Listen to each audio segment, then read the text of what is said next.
بدعتیوں پر روک لگائے. آج اہل سنت پر روک لگائی جاتی ہے.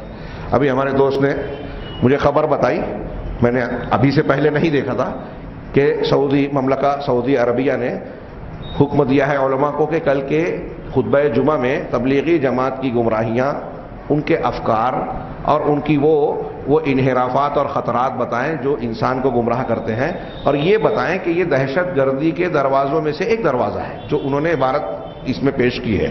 ابھی تفصیل تحقیق ہمیں نہیں ہمارے سامنے نہیں ہے، لیکن جو فوٹو چھاپا ہے ان کے خط کا، اس میں بھی یہ عبارت موجود ہے، اس قسم کا مفہوم. اس پر بڑا واویلا مچ رہا ہے. بتایا ہمارے دوست نے کہ رد عمل اور عمل جاری ہے، غصہ گرمی جاری ہے. یہ الگ بحث ہے، ہم اس پر گفتگو کر سکتے ہیں کہ عالمی پس منظر میں، منظرنامے میں اس کے کیا اثرات ہو سکتے ہیں، اس کے پیچھے کیا کچھ ہے. لیکن اگر دینی نقطۂ نظر سے عمومی سطح پر دیکھا جائے کہ یہ چیزیں بہت پہلے مسلم حکومتوں کو کرنی چاہیے تھی. ہاں، ہمارے یہاں سادی، اس میں ایک جملہ بار بار اخبار والے نے لکھا ہے جس پر مجھے شدید اعتراض ہے، کہ خاموشی سے دین کا کام کرنے والا گروہ. خاموشی سے یہ کام کرتے ہیں. ابھی ایک ہفتہ پہلے ہم لوگ حیدرآباد گئے تھے، یہی دعوتی دینی کام پہ. وہاں لوگوں نے بتایا حیدرآباد سے قریب کا کوئی مقام، میں نام بھول گیا، وہ تیلگو زبان کے الفاظ کا جیسا ہے، اس مقام پر تبلیغی جماعت والوں نے، جماعت اہل حدیث کی ایک مسجد کو، جو مسجد تھی آلریڈی مکمل، اسے توڑ کر زمین بوس کر دیا، ختم کر دیا. آج سے 1.5-2-2.5 سال پہلے، کچھ مدت میں کمی بیشی ہو سکتی ہے، آندھرا پردیش میں نلور جاگے کے مقام پر تبلیغی جماعت والوں نے اہل حدیث مسجد کو توڑ دیا اور پولیس اور سارے لوگوں سے مل گئے تھے.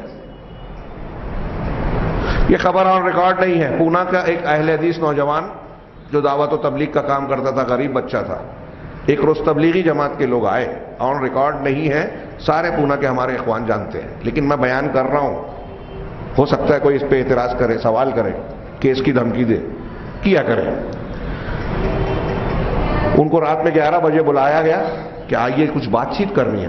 اس وقت تبلیغی جماعت اہل حدیث پہ بڑے نالاں تھے وہاں یروڈا میں، اور وہاں اس وقت اہل حدیث اپنے آپ کو اہل حدیث کہنے سے ڈرتے تھے. ان کو رات میں 11 بجے بلا کر لے گئے اور آج تک وہ واپس نہیں آئے. کئی سالوں پرانی بات ہے، آج تک واپس نہیں آئے.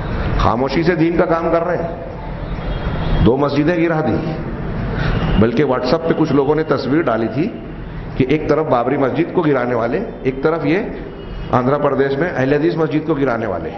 یہ لوگ کون ہیں اور یہ لوگ کون ہیں؟ حیرت ہوتی ہے مجھے. اور ہم لوگوں کا یہ بار بار کا تجربہ ہے. کئی مقامات پر ہم مسجد کی تعمیر کرنے گئے، جلگاؤں میں ایک مفتی بولتا ہے کہ ہندوؤں کا مندر چلے گا، اہل حدیث مسجد نہیں چلے گی، بننے نہیں دیں گے.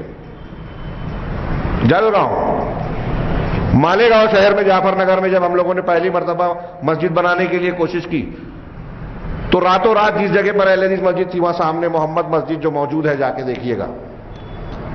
لوگ بھول جائیں گے اور کل کے لوگ جو بیان کریں گے تو لوگ مانیں گے نہیں.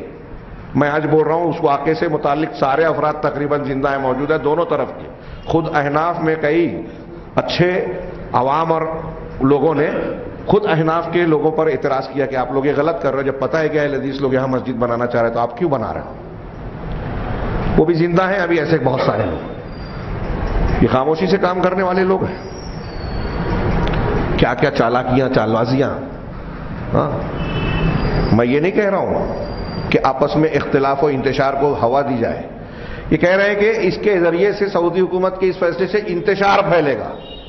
کتنا انتشار پھیلے گا؟ مسلمانوں میں اتحاد و اتفاق ہے، بغض و عناد، جھگڑے نہیں ہیں. پتہ نہیں یہ قوم کب علم حاصل کرے گی اور یہ جانے گی کہ اختلاف اور انتشار کی اصل وجہ مسلمانوں کے اندر پائے جانے والا شرک اور بدعات ہے. اور جو ان شرک اور بدعات کو اختیار کرتا ہے وہ سنت پر چلنے والوں سے نفرت کرتا ہے. عمومی بات ہے، ہر دور میں، اور علماء سلف خلف بڑے بڑے کبار علماء نے لکھا ہے، بدعتیوں کی پہچان ہے کہ اہل حدیث کو سے بغض رکھتے ہیں، برا بھلا کہتے ہیں، برے القاب سے نوازتے ہیں. شیخ عبد القادر جیلانی رحمہ اللہ نے لکھا غنیت الطالبین میں. اور ایسے کتنے آپ کو حوالے ملیں گے. اور ہمیشہ برے القاب سے پکارتے ہیں، جب بھی ان کو طاقت ملتی ہے اہل حق پر ظلم اور زیادتی کرتے ہیں، مسجد بنانے سے روکتے ہیں، اپنی مسجدوں سے بھگاتے ہیں، اپنی بدعات و خرافات کو بالجبر اور نافذ کرنے کی کوشش کرتے ہیں۔ ہمارے ہاں مسجدوں میں کتنی جگہ بورڈ لگے کہ بغیر ٹوپی نماز نہیں پڑھ سکتے۔ شریعت نے جو پابندی نہیں عائد کی آپ پابندی لگاتے ہو، اللہ کے گھر کے لوگوں کو روکتے ہو، خاموشی سے کام کر رہے ہیں۔ خیر اس پر تو گفتگو ہوگی، ما لہو اور ما علیہ، یہ خبر کیا ہے، اس کے نتائج کیا ہیں، اس کی بنیاد اور پس منظر کیا ہے۔ ہاں جو لوگ صرف منفی پہلو پیش کرتے ہیں خبروں کے، وہ تمام پس منظر کو دیکھ کر کسی چیز کا تجزیہ کیا جاتا ہے۔ ہاں ہمارے یہاں جیسا ماحول ہے لوگ اس طرح کی باتیں کرنے لگتے ہیں۔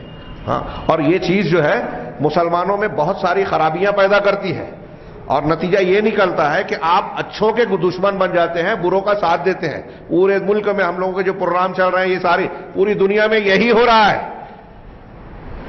کہ جو لوگ صحیح منہج اور حق پر ہیں ان سے نفرت دلائی جاتی ہے، مسلمانوں کو ہی پہلے ان کا مخالف بنایا جاتا ہے۔ سعودی عرب میں یہ تھوڑا سا کچھ معاملہ ہو گیا، وہ سینما ہال بن گیا، یہ ہو گیا، وہ اچھا ہے صحیح ہے غلط ہے ابھی تھوڑی دیر کے لیے جانے دیجیے۔ وہاں بنا تو پورا شور ہنگامہ ہے، مکہ مدینہ میں نہیں بنا یہ طے ہے، لیکن ایک بڑے عالم تقی عثمانی صاحب نے بیان دے دیا بغیر تحقیق کے۔ کوئی ان سے پوچھے جا کہ آپ نے ایسے کیسے بیان دیا، ان کو بیان بدنام کرے کہ یہ انتشار پھیلا رہے ہیں ایک حکومت کے خلاف غلط خبر دے کر، کوئی نہیں بول رہا ہے۔ یہی ہوتا ہے جیسے غیر مسلموں کے یہاں سے مسلمانوں کے خلاف ہوتا ہے، ہندو عیسائی یہودی فلسطین میں بابری مسجد کو توڑنے میں یہ چھیڑ چھاڑ کریں، مسلمان جمعہ کی نماز پڑھ رہے ہیں یہ چھیڑ چھاڑ کریں، اور بعد میں یہ کہیں کہ مسلمان پھر آتنکوادی شدت پسند، مسلمان کو اس کا اپنے عبادت گاہ میں یا اپنے مقام پر عمل کرنے سے روکے رکاوٹ ڈالے، اور پھر الزام انہی پر۔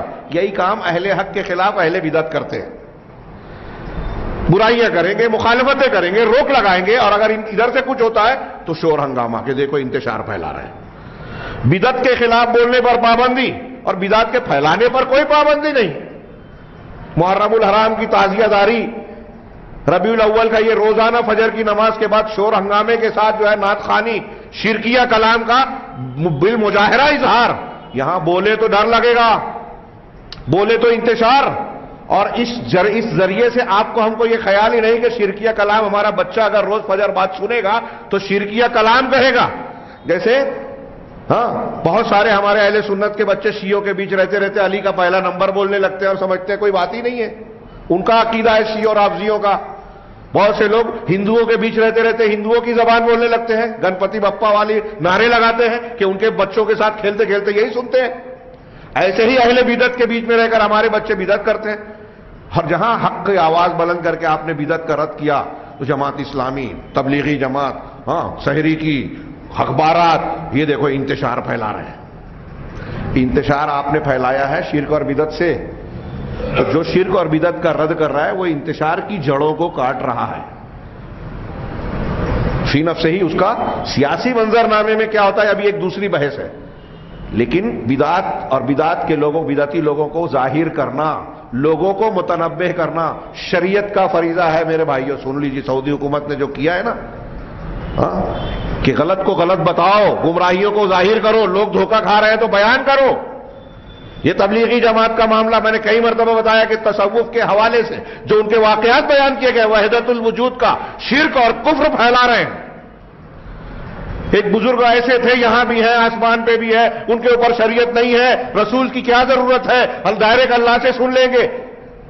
اس قسم کے واقعات میں نتیجے کے طور پر بیان کرتے جو صریح شرکیہ باتیں، کفریہ باتیں، رسول کی بے عزتی کی باتیں ہیں، ان کے تبلیغی نصاب میں موجود ہے ایسے واقعات۔ اب اسے ہم بیان کریں تو انتشار، ناراضگی، غلط کام۔ ہم ان کے دشمن نہیں ہیں۔ اگر کوئی شرک کر رہا ہے، کوئی کفر کر رہا ہے، اور میں اگر کہہ رہا ہوں یا کوئی کہہ رہا ہے کہ یہ تم شرک کر رہے ہو، یہ دشمنی نہیں ہے، دوستی ہے۔ اللہ کے نبی صلی اللہ علیہ وسلم نے یہی کیا پورے مکہ کے ساتھ، پوری دنیا کے ساتھ، کہ شرک اور کفر سے نکل جاؤ، کمر پکڑ پکڑ کے میں تمہیں روک رہا ہوں۔ کفار مکہ نے، سرداران قریش نے اپنا دشمن سمجھا رسول اللہ صلی اللہ علیہ وسلم کو۔ کیا رسول اللہ صلی اللہ علیہ وسلم دشمن تھے؟ رحمت للعالمین تھے، ان کو بھی جہنم سے بچانے کی کوشش کرتے رہے۔ تو اگر کوئی کہہ رہا ہے نا کہ یہ شرک اور کفر ہے، اگر ہم کہہ رہے ہیں کہ تبلیغی جماعت، تبلیغی نصاب میں بہت ساری خامیاں ہیں، تو یہ سعودی حکومت نے جو کیا ہے یہ پہلے آدمی نہیں ہے. خود دیوبندی حضرات میں جو بڑے بڑے علماء کرام ہیں قابل عزت, ہم سب کی عزت کرتے ہیں, ان کے ایسے بیانات اور ریکارڈ موجود ہیں جو بیان کرتے ہیں کہ اس میں بہت ساری ایسی چیزیں ہیں جو صحیح نہیں ہیں.